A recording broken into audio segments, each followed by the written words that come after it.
Welcome to the first official episode of Be the Best You. I'm your host, Luke Briggs. This is a podcast where we give you the best information on how to become your best self in your health, your wealth, and your relationships.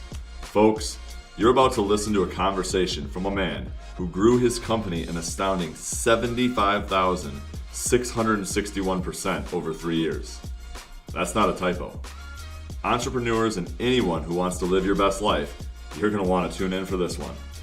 Brad Hollister shares his secrets on how he grew Swan Leap, a shipping and logistics company, which was the #1 fastest growing privately held company in America in 2018 on the Inc. 5000 list. In 2018, they did over $160 million in revenue. And this is a company that was doing only around $100K a few years prior. So you know how Amazon has impacted retail stores so much? With Swan Leap, Brad is fundamentally changing the way shipping is being done and is putting many of the bigger shipping companies in America on notice. Swan Leap makes the shipping process a whole heck of a lot easier for companies and saves them an average of 27% on total shipping costs. And this is coming from a guy who had to sell his car just to pay rent while he was building his first business, which, by the way, didn't work. And during this time, he also had a wife and kids to support. While building his first business, before Swan Leap, he had investors willing to put $2 million into his company, but he actually ended up turning them down after realizing his original idea wasn't good enough. But Brad never gave up. After his first company failed, Brad ended up finding his savior and the man who would program Swan Leap's amazing software on, believe it or not, Craigslist. You want to learn how to achieve at heights you never even thought possible? No matter where you are in life, you're going to get something out of Brad's story. He bears it all in this episode, folks, so sit back, relax, and enjoy this conversation with the man behind the fastest growing privately held company in all of America. I'm here today with Brad Hollister, CEO of Swan Leap. So in 2018, Swan Leap was #1 in the Inc. 5000 magazine as the fastest growing privately held company in America. Swan Leap grew an amazing 75,000% over the previous 3-year span. Brad is also an international speaker, husband, and father. Brad, thanks for coming on the show. Thank you for having me. Absolutely. So I definitely want to get into more about your story and all the amazing challenges that you've overcome to build this company. But first, I always like to give people kind of like a perspective on where you came from. So what was like 10, 12, 15-year-old Brad like? Like, were you always this driven? Like, what was young Brad like? Yeah, completely driven, always to do better and to try to find ways to improve in whatever it is. I have a kind of an obsessive personality in different things. It started with sports, soccer, wrestling, and getting into all kinds of things in college that I obsessed with. I even bought cars from banks and resold them and did all kinds of things that really was constantly looking for new things to fuel that passion for improving and doing better and moving forward in life. And what age were you when you did that, when you were buying those cars? I think I was 19. I had like 4 cars, and then I realized that you need to have a license to do that. Yeah. So I kind of stopped doing that. Fair. Yeah, you can only sell so many cars in Wisconsin before you need a license. Fair enough. Fair enough. I had no idea. So how did you get that? So how did you get like that work ethic like instilled in you? Is that like something like you just picked up? Did your parents instill it in you?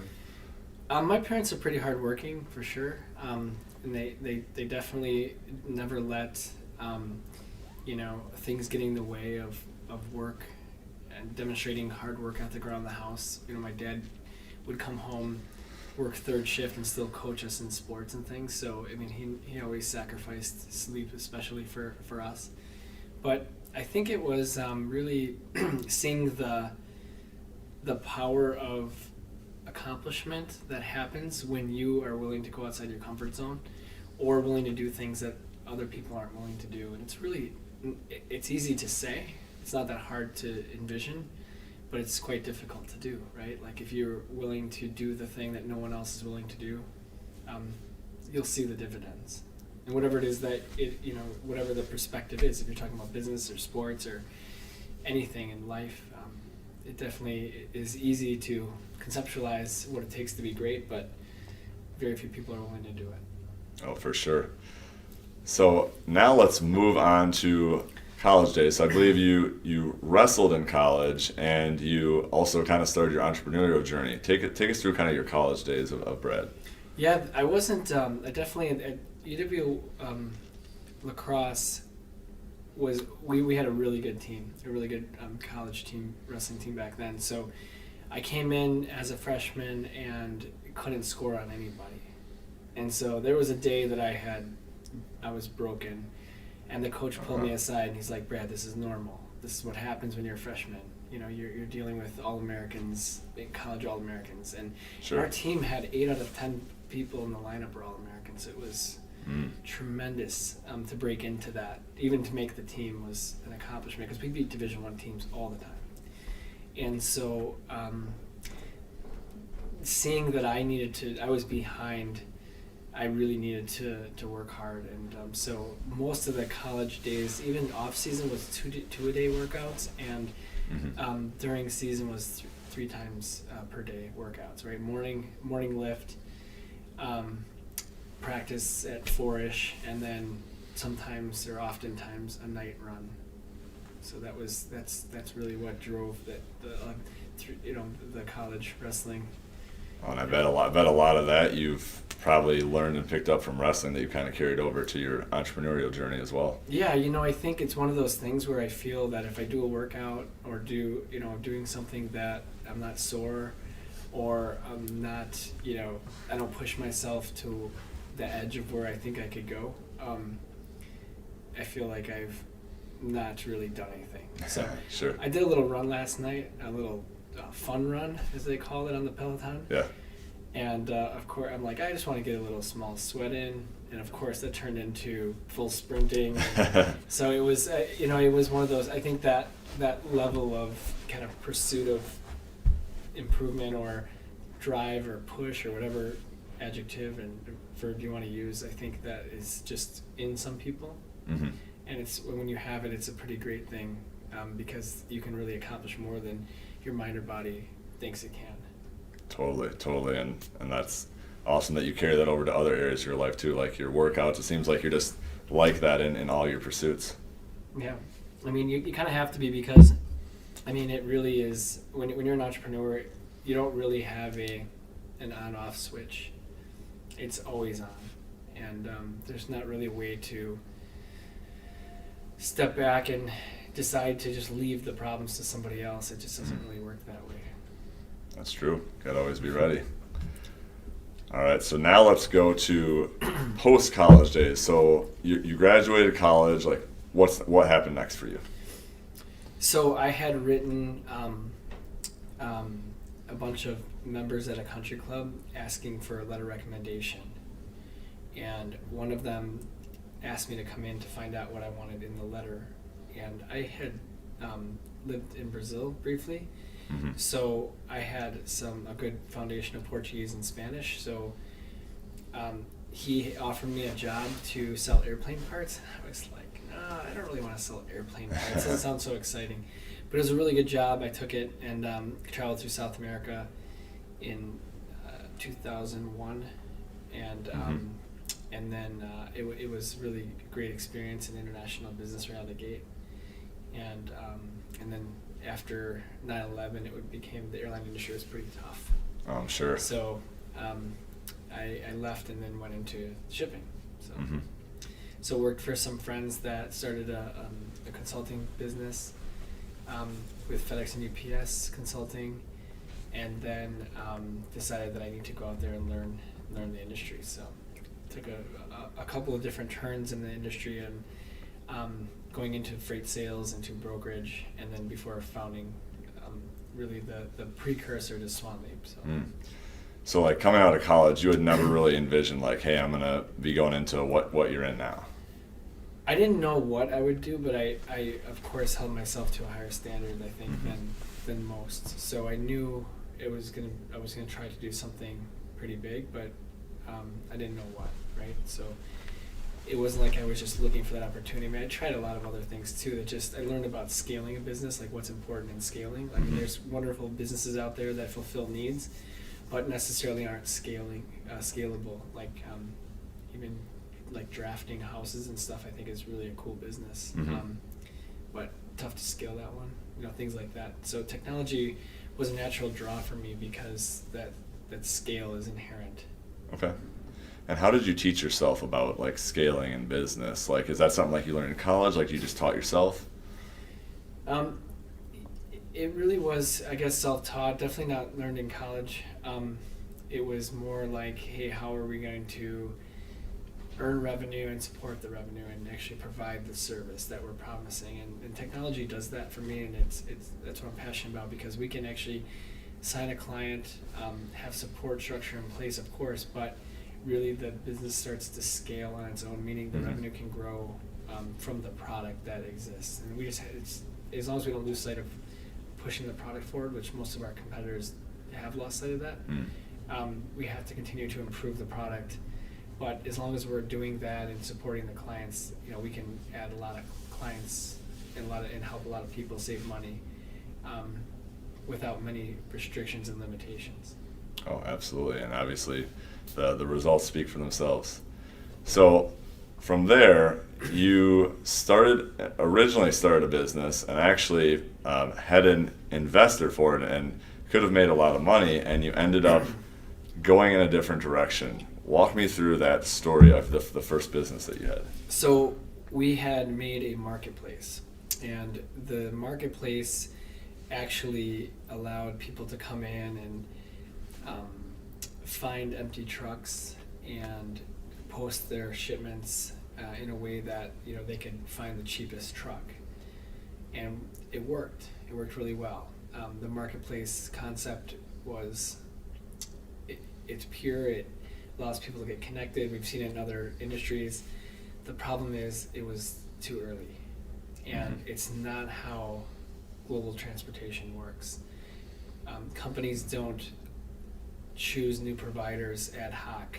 They typically assign lanes or assign a transportation plan and kind of set it and forget it on that plan. So although it worked, we needed huge scale to make it work, because we needed like the big companies with a lot of freight to attract a lot of trucking companies, and the more trucking companies we had, the more valuable it is. So it was this kind of sphere that we needed to have balance in, right? Like a lot of people that had shipments, a lot of truck drivers that have empty trucks. And the problem is that the only companies that are really interested were the ones that have maybe a few shipments a month, that didn't have the negotiating power to go out and get contracts or get attention from trucking companies. So we realized that it didn't work. And from a business perspective, the function of finding an empty truck worked, and everything worked, but the business didn't work, and we weren't solving a need that was big enough to get people to change their behavior. And so it was we had some people interested in the business. It was a kind of that moment of reflection on, are we really going to be proud of this business, or is it just gonna die? And I think it was pretty obvious that we needed to change the mindset of people, which was going to be very difficult and expensive. And the mindset of people was, we had to convince them.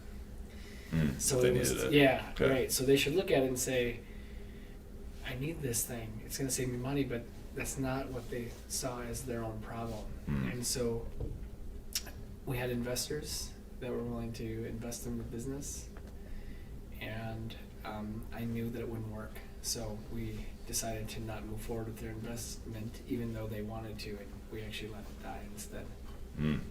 So I think that's pretty incredible at that point. And I know I heard in another talk that you mentioned that it's a pretty sizable thing, that amount of money that you turned down right then and there. And at the time, you probably you weren't wealthy at that time either, and obviously had a family to support and everything else. So how in like that moment, like given that you know that you want to be successful, want to make money, are you able to turn down something like that? I mean, I think that, first of all, a $2 million investment, it doesn't mean that the entrepreneur gets anything, right? Mm-hmm. So it's like, now you have to use that money to grow the business, mm-hmm.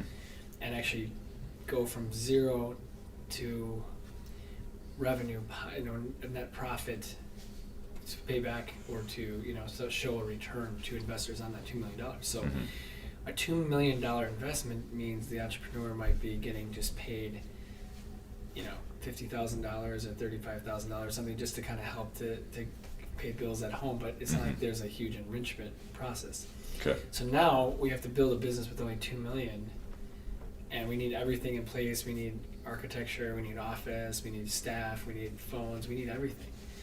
And so it didn't seem like enough money to afford us the time to change the minds of people. It wasn't mm-hmm. like people were going to be lined up for this thing. They should have, right? Like mm-hmm. they should have been trying to find cheaper trucks and more efficient partners, but that's really not how it works, and that's not how big companies do business. So we knew that it would be difficult to grow the business, and so I shouldn't say we. I mean, I knew that it was going to be a failure, and then by the time I want to do something else, it's going to be like, hey, Brad Hollister had a failure here, and I didn't want that. So okay. I wanted to know that we had a sound business. And the other thing is, I mean, when you take something from somebody, whether that's investment or something, I mean, you have an obligation, right? Mm-hmm. I mean, if you have any integrity, your brand, your personal brand is your promise. And so what kind of person would, I mean, people do all the time, but what kind of person would take that investment not completely 100% sure that it's going to work? Sure. And I was not completely sure. They tried to talk me into it, and I was almost talked into it because it was attractive, right? I mean, yeah.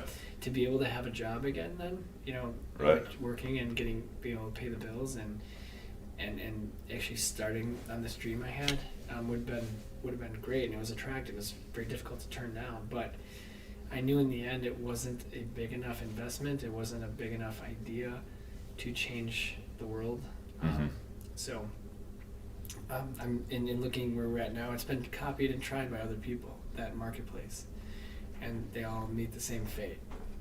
And so it's going to happen again. There's a couple high flyers out there that have taken huge amounts of money, and I think that they'll fail as well. Okay. Well, I mean, clearly, incredible judgment at that point to move on from that other business and that potential investment. So one thing I can really tell is that you always think big. Like, you think bigger than the situation. I think a lot of people just think about the here and the now. Like, how do you develop the ability to think so big? Well, first of all, I think through that process, one of the most valuable things that came from it was I had to pitch and convince so many people to come into it, that a lot of people asked really difficult questions of that business model.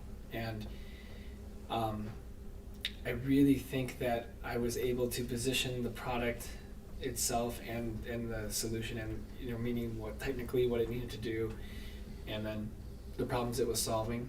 Mm-hmm. I was able to position those to a way that we didn't have any weak spots in the offering. And I think that's really important, a skill that great entrepreneurs have and others don't, and that is the ability to look at their business from a perspective of skepticism, mm-hmm. of what are potential perceived negatives of this business. Okay. For example, like if you had a tea shop, there's tea shops out there and they're successful in some markets, right? Mm-hmm. But if you're in a small market, your hometown, sure. Imagine a tea shop going in that only served tea. It'd be tough, right? Starbucks is down the street. They serve tea and coffee. Totally. And I mean, you start to think about examples like that, like in whatever business someone's starting. Like, it is easy to get excited and caught up in the entrepreneurial spirit, but you have to also understand what others can perceive your negative aspects of your offering to be. Mm. And when I got to the point where I couldn't figure out how to overcome that negative, that's when I knew it was that. And I think with anything, when you get to that point of like not figuring out how to get past a negative, Mm-hmm. That's where I think you start to see the true colors of someone.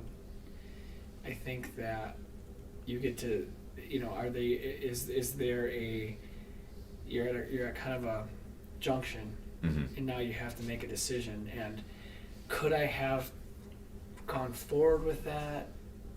Yeah, maybe, but it just looked like a less probable path. Mm-hmm. A less, and I don't want to use the word safe path because that wasn't the intention, but Sure. there was a very unknown outcome there. Like, am I going to be able to change people's minds? I don't know Mm-hmm. if I can fast enough.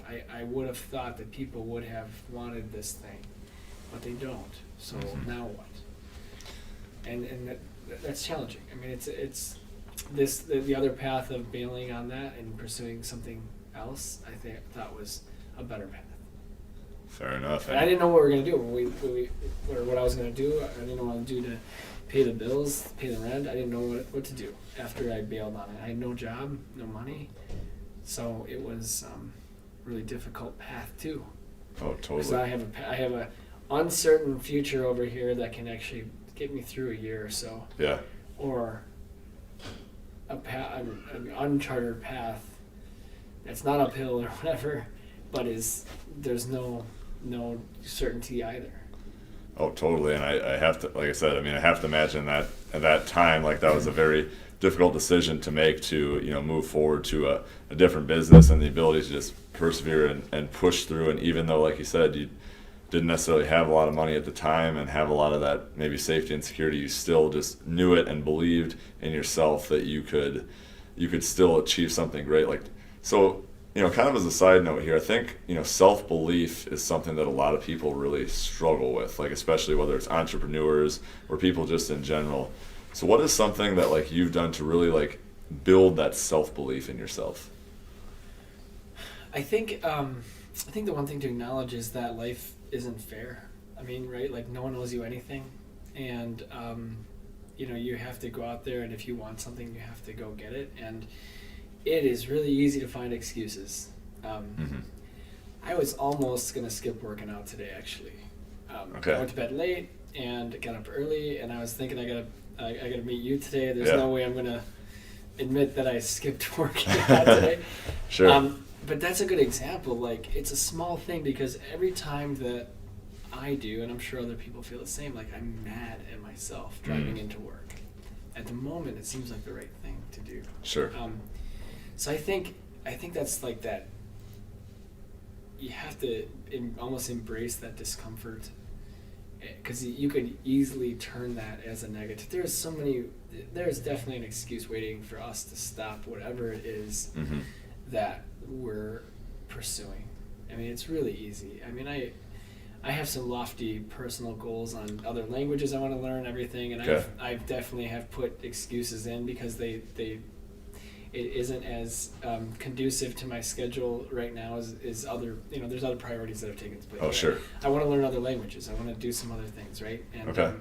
But I make excuses on why not to do that. There's no reason. I mean, why we shouldn't be looking at every moment as a way to get better. For example, if you are going to watch a movie, I mean, why not watch it in another language that you're trying to learn? I mean, you can kind of kill two birds with one stone there. That's and true. some other things like that. So I think pursuing and embracing discomfort, knowing that you're good, it's whatever it is that you're pursuing that is an accomplishment, is not going to be easy. Otherwise, it's not an accomplishment, right? It wasn't an accomplishment to drive into work today. Mm-hmm. It wasn't hard. But anything that's worth accomplishing has a challenging pursuit. So true. And I think one thing you just said, like embracing the discomfort, I think that's what a lot of people avoid. They're like, oh, I don't want to be uncomfortable. I want to feel comfortable. Is getting uncomfortable like something you can train or practice? Like, how have you like trained yourself to get uncomfortable as part of that, like through your wrestling days? Like, how would you suggest someone else trains themselves to like get uncomfortable and take risks and challenges like that. Yeah, it's a mindset for sure. I mean, because like it's almost like when you think about and get back to accomplishing. I mean, people pursue the biggest accomplishment, for many people that I can imagine is like climbing Mount Everest, right? Sure. But when you see the picture from last year, Uh-huh. it's like there is a line of people with not even 6 inches between them to get to the summit. Mm-hmm. The accomplishment of it is kind of gone, right? I mean, Mm-hmm. not that it is completely gone, because it's pretty remarkable to climb that high and stuff. But the idea of what Sir Edmund Hillary did compared to someone today, Mm-hmm. I don't know. I don't know if it's still the same accomplishment, right? Sure. And so that would have been a lot more difficult when he did it. Mm-hmm. Than what it would be today, because now it's kind of everything just laid out. He was the first guy to climb it. Okay. Yeah. And so looking at whatever accomplishment we need, or that we're looking to achieve, Mm-hmm. I mean, we have to know already that it's going to be difficult, Mm-hmm. right? And that's why we want to pursue it. We need to take the whole goal in together and understand what the outcome could be, what the payment, what the achievement looks Mm-hmm. like, and visualize that. Mm-hmm. But then know along the way that it's going to be, twice as long, twice as hard, and in business they say twice as expensive as Sure. anything you could, and half the return they say, as anybody can ever imagine. Mm-hmm. Because that is really I think what propels some people to look at the challenges straight in the eye, Mm-hmm. and don't waver, right? Right. Look at what it is that you're trying to do, and move through it, and figure out a way to make it happen. I think that's such an important point you just made, and so valuable for people to take away. So now let's move on to Swan Leap. So first of all, explain to our audience here what Swan Leap does to the layperson who maybe would not understand necessarily all the terms. What Swan Leap does and how you came about that idea. Okay, so Swan Leap is not really an idea; it's an improvement on many, many, many things. So we start to think about shipping, whether you're for most people shipping, they can relate to Amazon. Or in maybe a business that they work in that is an e-commerce company or a distributor or any manufacturer. Mm-hmm. Shipping has historically been a function of the process. Okay? So the order comes in and they process the order, and now they just have to get the order out the door so they can send an invoice to the client or fulfill the promise of Mm-hmm. the e-commerce order. Okay? Sure. So how you get a product out the door has been more of like a checkbox, meaning, is it a yes, no? Can I get the product out the door? Sure. And that's it, I'm done. Sure. And that has been how the world has worked for the last, since the 80s, and really when technology started being introduced at a wide scale in companies. Mm-hmm. So we came along and said, we need to make the proper decision on how to ship something out. That was kind of the first customer. So an order comes in, first of all, which warehouse or which store, in this case it was Roken Shoes was our first client. So Sure. order comes in, they know where it's going, the order of the pair of shoes. They don't know which store should ship it, which store has the most stock. Sure. And then we need to make that decision. And now that we know which store to ship from, how do we ship it? Do we ship it UPS? Do we ship it FedEx? Do we ship it DHL? Do we ship it Post Office? Do we ship speed delivery? It's a tough decision. That decision is worldwide governed by a rule. Okay. If it's under 3 pounds going to Florida, it ships this way. Sure. And people write these rules. I mean, that would be even a complex rule. Most of the time, it's if it's under 3 pounds, ship it Post Office. If it's 3 to 5 pounds, ship it this way. Okay, but if it's in this location, ship it this way. They write rules, and we've seen small companies with hundreds of rules that we can automate. Yeah. So what we did was, order comes in, we figured out which store to ship from. Now we have the origin zip code, we have the destination zip code, we pull a request or we send a request and then pull the result from all of those different shipping options, and then optimize the best possible shipping method for cost and service. So if Rogan's has a 2-day promise, we're going to hide the 3-day options. Okay. But it might be, one day might be actually okay because it might be next door to their distribution center. Sure. The post office will come pick it up from them, take it to the local post office, and put it back out for delivery in the morning. And Sure. it'll be a 1-day delivery just based on the proximity. Sure. So by that definition, Rogan Shoes saved 50%, the definition of the scope of what we did for them. Mm-hmm. And we shipped smarter. We used the very rudimentary artificial intelligence to do that. We made a decision that humans had to make. The machine made a decision.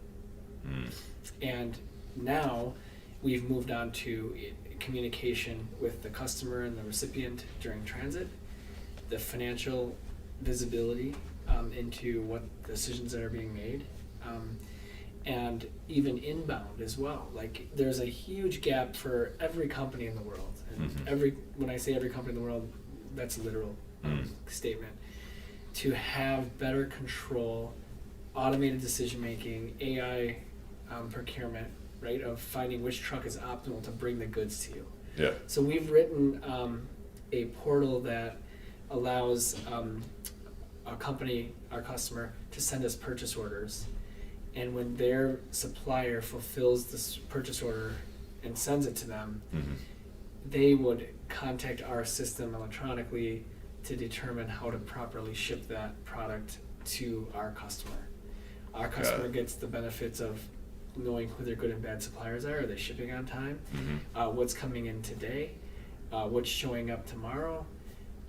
It's tremendous end-to-end visibility. So now we have control of everything coming in and everything going out. And by the shipping and logistics industry definition, that's pretty revolutionary, because it has historically been just getting the product out the door and the warehouse is done with their job. Yeah. Well, yeah, I mean, I like what you said there. It's not an idea, it's an improvement. And clearly that's something that you worked at for a really long time. And obviously once this improvement that you made took place, it grew at a rapid rate. So you grew 75,000% in a 3-year gap. Like, how do you handle that type of growth? Like, was it just like stuff happening all the time, like crazy? Like walk us through like what it was like to grow at that rate. I mean, there's new challenges. I mean, it's not ending. I mean, it's sometimes everything, when you get a piece that's working in place, then that's the first piece to go, and it's really super challenging. And you know, it definitely tests your will and your resolve to that you're on the right track. And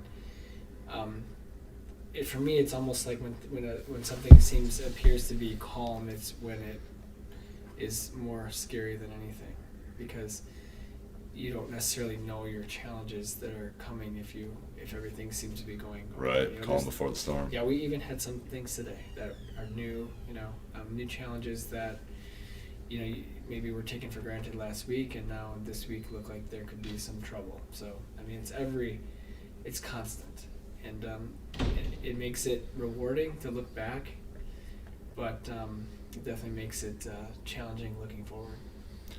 Totally. I mean, I think you just mentioned it there. It's not ending. Like, it's continuing to grow, and you're continuing to have challenges in a good way that will push you forward. So I think a lot of people, whether it's, you know, in entrepreneurship, whether it's in achieving something, playing sports, whatever, like reach a certain level, and then they just, you know, kind of get comfortable. They're comfortable where they are. But you obviously, you want to keep pushing for higher and higher heights. So how are you able to develop that mindset? Like, you know, I'm doing really well. I could get comfortable now, but I really want to continue to push and push, even though I could, you know, conceivably just coast right now. I mean, well, first of all, I mean, getting back to these challenges, I mean, that we've faced in this growth. I mean, every business experiences the same challenges, no matter what. My mom used to own a floral shop. She had 0 employees, and it was the same thing, you know. she gets a huge order, and then the flowers come in and they're frozen, or they're not healthy, or they're late, or you know what I mean. Like there's just every business owner deals with the same challenges, just different circumstances based on their business. You know, I think about a plumber, think about any company, restaurant. I mean, it's going to have the same things all the time. But preparing for these challenges,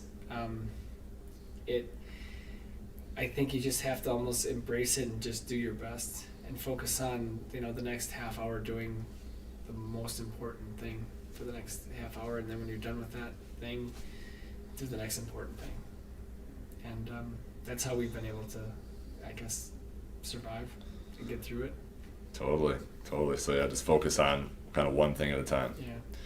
So speaking of that, like, in terms of productivity, obviously to continue to grow at that rate, you have to be highly productive. So a lot of people I know struggle with like being productive and feeling like they're never really moving forward towards something. Like, what are kind of your keys to being productive and staying organized? I think the minute you think you're productive is when you're stopped improving. I don't like where I'm at with productivity. I need to be focused on that and look for ways to be better all the time. So it's almost like with so many of these things, if we take the time to pat ourselves on the back for the accomplishments, I mean, a lot of people do that and think that several books will tell you that's important, but sure. I'm not one to reflect on the accomplishments that we have, more like what could have been done and look for ways to improve. You know? So this never-ending pursuit of improving, I think, is vital, and it's a challenging.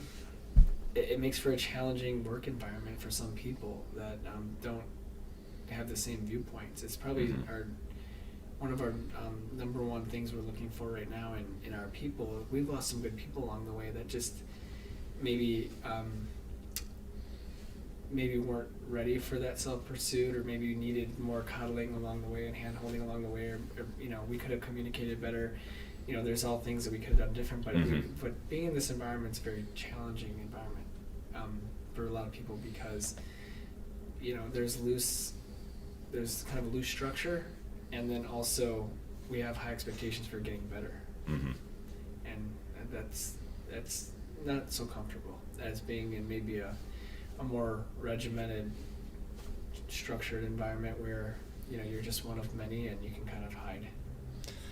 Totally. I mean, clearly you want to be great, want this company to be great, and are never satisfied. Like what you said, you're never satisfied. Like there's even when you have accomplished something, you don't feel like you said, patting yourself on the back or thinking like, oh, I've done such a great job, I should just sit back and celebrate. You're always pushing and wanting for more. So I think you just said something too. So you said, as you've been building your team, your staff, like not everyone has always been the right fit. So how do you, for other like entrepreneurs out there, like how do you hire someone who's like in line with your mission and your vision? It's something I'm learning I need to be a lot better at. It's really, I think, again, one of those things that the minute you think you're good at it is when you've decided to stop learning. I hate when people decide to leave our company, because I feel like, clearly they don't believe in the vision. But in reality, that's one side, right? And but on the other side, the reality is maybe we didn't communicate that vision so well. And so I'm looking at ways that we could be better also at helping people to see what makes us so excited to come to work every day, and why I'm willing to run through brick walls constantly to make myself better, right? And like, meaning no matter what the challenge is, we're not going to stop pursuit of this goal to change the world and get our technology in every company in the world until we're done with it. Right? Totally. Okay. So I think another thing to bring up here is you travel a lot, you have a family, you're obviously running a very fast-growing company. So how do you maintain, I think a lot of people would ask, like, how do you maintain, like, balance in this type of environment? Or a lot of people have families, they want to grow companies really fast, like they want to do stuff really fast. Like How do you like maintain balance, or is that something that you strive for? No, there's no balance because my life has become this, right? I don't know another way. I mean, you have to be completely obsessed. And if you decide you want to start a company and you still want to pursue a hobby, I mean, it's come with huge sacrifices. Friends. It's not that I made a decision like, hey, I'm gonna decide I'm gonna spend less time with friends. That clear thought doesn't happen that way. It's more like the time that you would have spent investing in a friendship or manicuring a friendship. Yes. Right. You have taken that time to do other things, and then as a result, your relationships become compromised, right? Like they start to lose a little bit. Sure. And so there's a lot of friends and things that we used to go out with couples, or we did a lot of things, and we just don't have time for that because I got to get this proposal out, and it's Friday night. It's very common that people are here till 6 or 7 at night, not because it's required by any means, but because there are people that are committed to the deliverable or the end result, right? So like sometimes that comes at a cost of pursuit and prioritization. There's not much TV that I watch. I mean, the stuff that I do, it is for more just like kind of calming down or doing being able to do that. But when I'm on the road, I never turn on a hotel TV. Okay. There's just not time for it because when you think about it, if you're out all day or traveling all day, then you did no work for the day. Right. So now you have to make up all the work that you should have gotten done to keep yourself on a path. Right. But you had no time to do it. So it's really challenging. A lot of people don't see that. I think they feel like there's like, oh, let's watch movies on the travel, or let's have some drinks. But it's like you have to be productive. You have to be extra productive because you have to like produce the same output in a lesser window, and so it makes it really difficult. And when I'm home, kind of have to make those investments in those relationships that mean the most to you. So you really have to start to decide, really prioritize, and the tough. I heard a story once that said that you have to decide in business to have.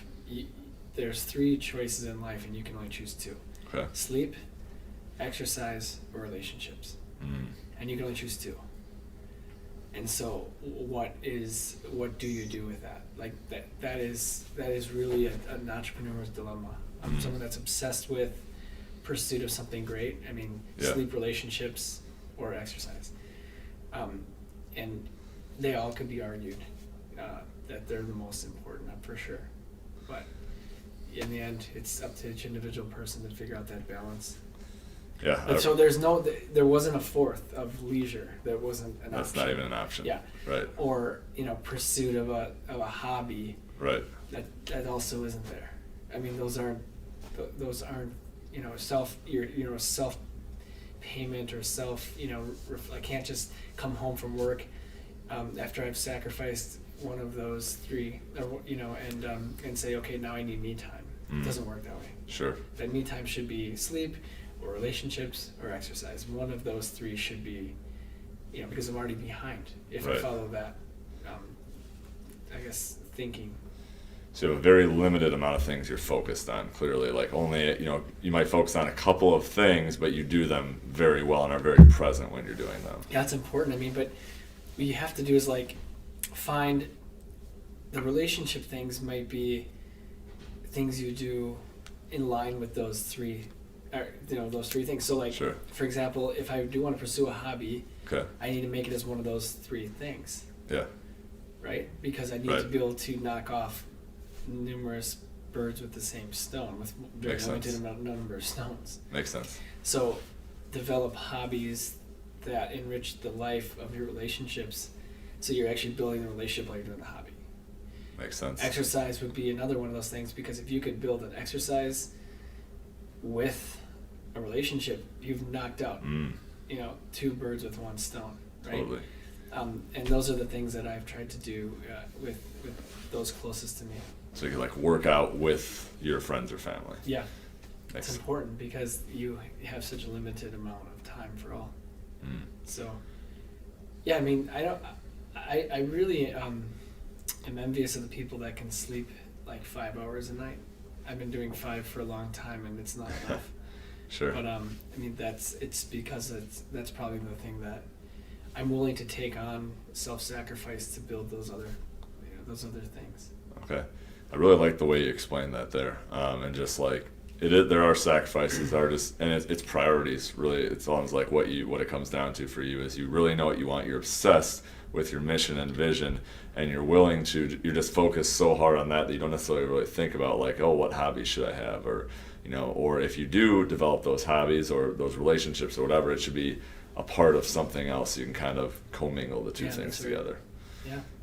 Okay. I think that's an awesome productivity tip as well. Okay. So you've obviously achieved a lot of success up until now. Like, what is your like mission or vision for like what you still like want to accomplish?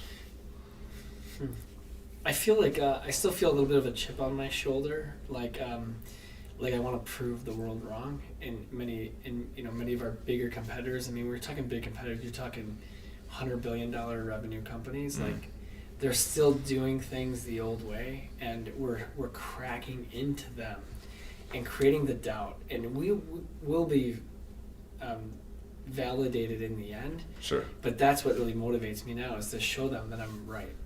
That we're right here, that that they're wrong, and that as glossy as their brochures are about how great they are, the world is changing. Sure. And there's so many analogies for this, right? It's like we're dealing with it's like we're a new eBay going against Toys R Us, right? Or that kind of thinking. Like, we're challenging the blue chip companies in our space. We're challenging, looking at like Sears model. I mean, can you imagine, right? Like years ago, I mean, and any retailer going like Amazon going against Sears. Yeah. I mean, that at one point that was a preposterous thought. Right, you couldn't even fathom it. Right. Yeah.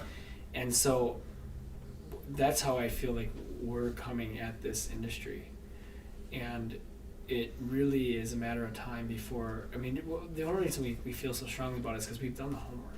We've done the work to know and listen to the customers, to know that we're on the right track. We've overcome a lot of objections to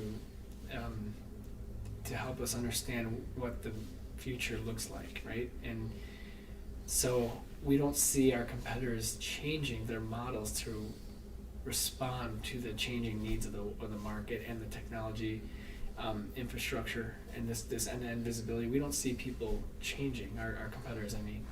So that's why we're very excited about continuing to grow the stage and the credibility that we have.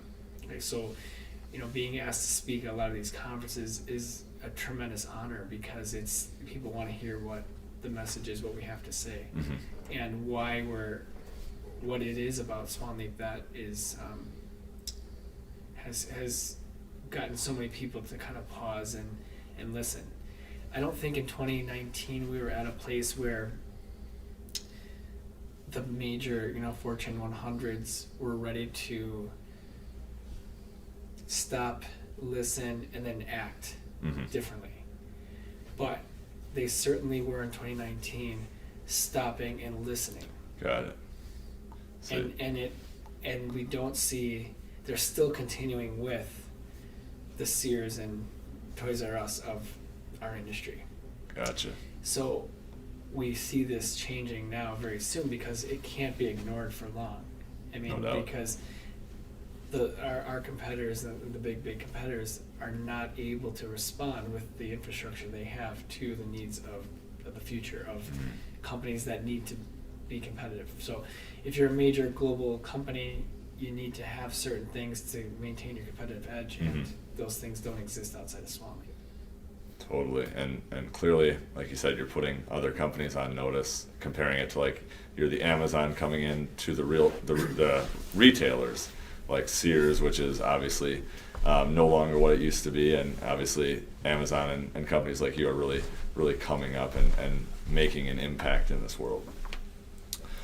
So what advice I'm sure you get this question a lot, but to a lot of like younger entrepreneurs, or even like it could be even people in like their 40s and 50s who have an idea, want to start a company or whatever, like what advice would you give to them? Don't ask for advice if you're not willing to take it, I think is one, right? So a lot of people ask for advice, but yet they still want to continue. And I think I really enjoyed the journey with before we got to Swan Leap, though, of going to a company, pitching the idea, and them telling us it's a bad idea, finding out why they think it's a bad idea, and then fixing the business and the offering, and go back to them until they don't think it's a bad idea anymore. Mm-hmm. I think when someone tells you that you have a bad idea or there's a negative aspect to your business, you need to embrace that and be able to overcome that. Because I don't think that the business was going to work if there's reasons why your target customer doesn't want to buy that, or perception. Mm-hmm. And maybe it's message, maybe it's not just the offering, maybe it's the way you're presenting it, maybe it's the pricing model isn't palatable, maybe there's something broken in the business if there's not a warm reception to it. Think about other companies that have blitzscaled. I think about like Uber and how revolutionary that was, or still is. I mean, totally. from ride sharing. And I think when you heard of Uber the first time, it kind of clicked for everybody right away, and that explained why they were on the trajectory they were. I mean, if you have a business that's like, but it's pretty cool, but it's probably not going to be a great business unless you can overcome that and present that differently. So that would be my advice to an entrepreneur: is embrace the negative feedback as well, and don't let people just pat you on the back and give you that false sense of security that you're not going to have these challenges from people that you're going to need to help you grow your business. It needs to be within the target that you identify. It needs to be 100% a positive reception within that target, and if it's not, figure out why, right, and fix it. I think that's great what you just said there, because I know that's something that I have struggled with before in my life, is always expecting everyone to just pat me on the back or say you're doing a great job. But you're right that like in order to grow and improve, you need to embrace that negative feedback and say like, okay, this is what I'm doing wrong, this is what I can do to improve, and kind of being a problem solver. Yeah, for sure. Okay. Well, now let's have a few more kind of rapid fire questions for you. So what is your morning routine? The morning routine is typically up at 5:30 and some kind of physical activity until about 7. So usually from like about an hour, 15 minutes a day of something. Whether that's cardio or weightlifting or something. Okay. And then getting out the door, getting in here, and then usually leaving by between 6 and 7 probably is a common night. Gotcha. Okay. And then you kind of answered it partially, but I heard you're a workout guy. I'm a workout guy as well. So what's like your workout routine? I like to do weight training 3 days a week and cardio 2 to 3 days a week, and then I really need to get back to as much yoga as I can get in between that, right? So on the weekends, sure, or even evenings, like some kind of nice stretching and mindfulness to be able to balance the mind. Absolutely. Good deal. So I know that you are a self-educator as well. So how do you educate yourself? Like, do you read books? Do you listen to podcasts? Do you watch? How do you educate yourself? I think you need to just take in as much as you can from all different mediums. And I think in answering the question actually proves a bigger point that with so much limited time that we all have, we have such an opportunity to make an impact on ourselves and then after ourselves, others, right? So when we have that time, we have, the time we're going to spend to do, TV or movie or something. We could make that an opportunity to improve and get better.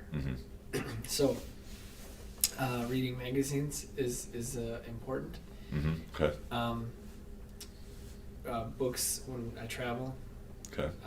I don't read as much as I'd like to. I don't think anybody does. Sure. As much as I'd like to at night on the weekends. And then definitely podcasts are important. And then I really like to get into social media groups. Okay. And not so much to participate, but to learn from really good people that are as passionate about that sliver of life. Okay. Okay. Like getting into like backcountry skiing, like to listen to advice of people that they've dedicated their lives to is really a cool thing that we have in this modern age. Getting into like whether it's workouts or sure. Even like I mentioned before, foreign languages. Sure. Those are all things that you can find resources that can help you to shorten the time of research.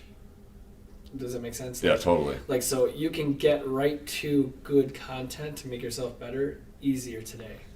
Right. Rather than digging through library books that were having to find were written in the 60s or Yep. something about your profession. I mean, if you wanted to throw a curveball today, you could probably learn quickly Totally. by getting into, some groups to help you, as opposed to finding, I remember buying all those pitching books and stuff when I was a kid, right? Sure. Like trying to learn how to throw different pitches when I was 12 was out of a book at the library. Sure.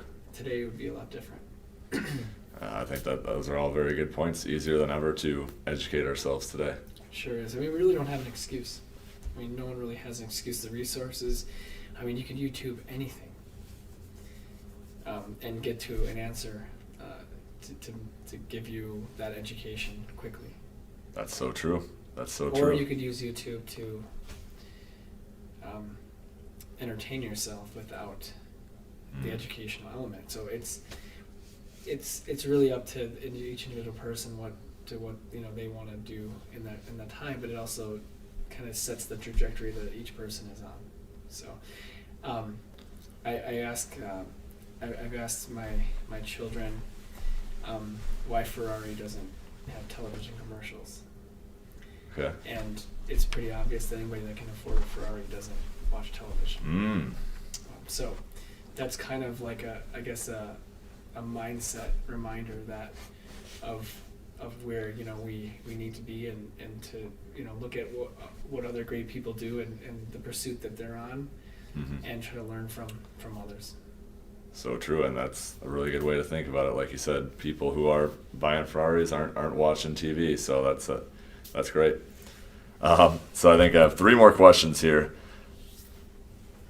If you could meet one person in world history and sit down and have a conversation with them, who would it be?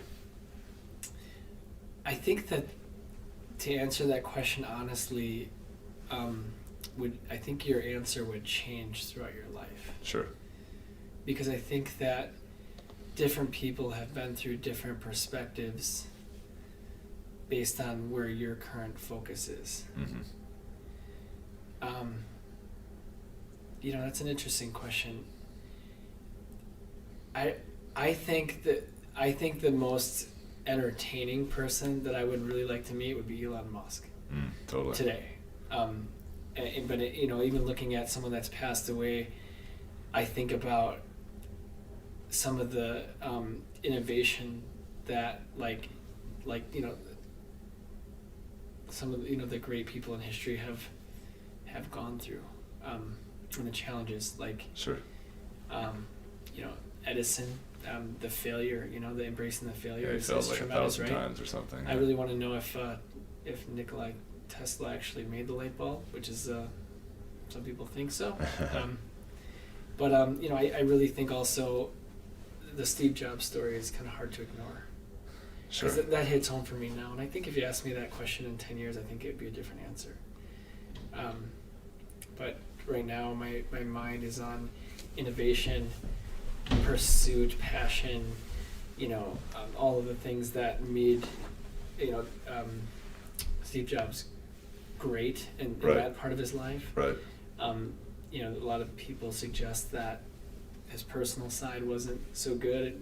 He was horrible to work for. Mm-hmm. That's something I don't feel like I'm horrible to work for. Yet people leave, and that it bothers me a lot. And I'd like to just kind of, that's where my mind is right today. Okay.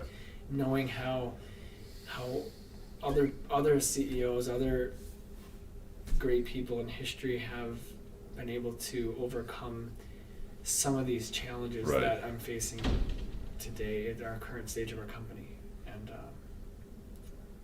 so I think any of the aforementioned would probably be really interesting. I think for me, people like someone that has a passion, that has momentum, pursued something, but had some doubters or major Right, challenges. Major core I guess pillars of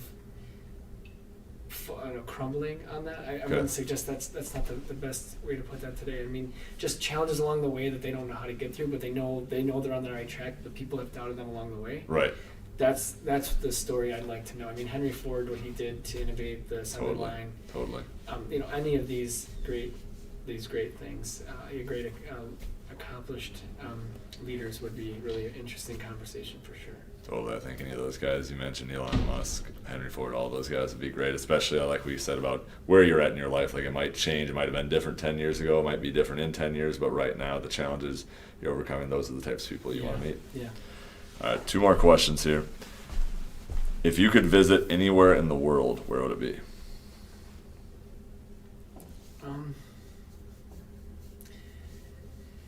I think that the question is a good one. I think it would depend also on the circumstances. Sure. Because I guess I feel fortunate to have been to some places. But to me, there's almost nothing more attractive than to be at just a place that you could just clear your mind, And I say that, but that's like the romantic view I have in my mind of Sure. what I want, but I would be bored then in the afternoon, I'm sure. So I think right here would probably be the answer. Okay. And doing this, what I'm doing right now, right here, and would be probably where I'd want to be. Yeah, so you don't need to go somewhere else because you have what you're, like you said, obsessed with and passionate about right here. Yeah. Okay, awesome. And last one, you kind of answered this already, but what are like 1 or 2 hobbies you have outside of business? So the hobbies are pretty much coupled with the relationships or other things, but definitely a lot of physical activities. One of the things that I find very rewarding is, and I'm very, very new at it, but it's shooting my bow. Okay, shooting the bow. I find it really exciting for that self-challenge. Okay. That you can really focus on it. Yeah. I've never been hunting, but I like the shooting the targets, and that's something I need to work at more for sure, because it's so rewarding. And there's no accomplishment really. I mean, there's minor goals and accomplishments that you can set, but I like that a lot. But obviously a lot of the physical stuff I enjoy as well. Physical activity. Yeah, physical activity, shooting bows, that's really great. And Brad, appreciate your time so much today. I know everyone who's watching this or listening to this is going to get a lot out of it, whether you're an entrepreneur or someone just trying to become the best version of yourself. Thanks a lot. Thank you.